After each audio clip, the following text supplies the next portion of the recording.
During the 1954 season, the Brainerd Warrior basketball team went 20-3 and qualified for the state tournament. They were a good team, but a team no one expected to win. They won 3 games at states by a total of 3 points, including a 2-point victory over Bemidji in the finals. The Warriors were state champs, and Brainerd hasn't had a basketball state championship since. 50 years later, the team will be back together tomorrow night, as our Ross Alexander explains. The banner says state champs, but it barely tells the story. It's the story of an underdog team that went all the way. Undersized and outmatched, they somehow managed to win. Mr. Kellett said that we wanted it more than anybody else did, so that's the reason we won it, I guess. Determination, scrap. It was quite an experience. And Coach Kellett was a master at the total job of coaching. His players worked for him very hard. They gave their best, and he knew the game and did a great job. He was very strict, but he commanded respect, but at the same time, everybody just loved him, and they would do anything for him. And I think that's how he won so many games, was his players would just do whatever he told them to do. The celebration that followed might have been more amazing than the win. 10,000 fans, the National Guard, and the town's only fire truck. It was a real surprise. We got the barrels and said, what are all the people doing there, you know?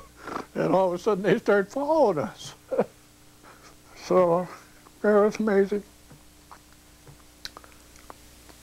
Just amazing. Back then, basketball was the only winter sport, and the gym would be full hours before game time. The hysteria over the team was so great that the school canceled classes on Monday because it was just too wild.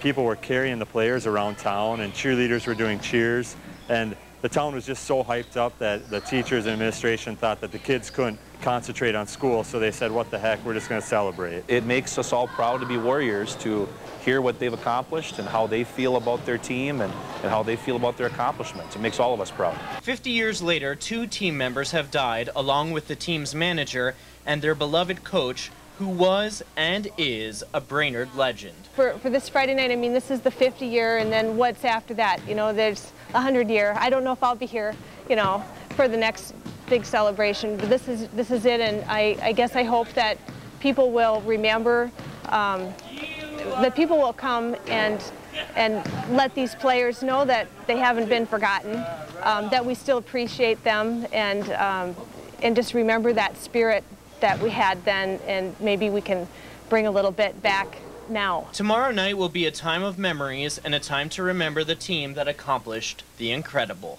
For Lakeland News at 10, I'm Ross Alexander. The team and the cheerleaders will be honored tomorrow at the Brainerd game against Rocori. And by the way, special thanks to everybody who called and scored. Sorry we couldn't get them all.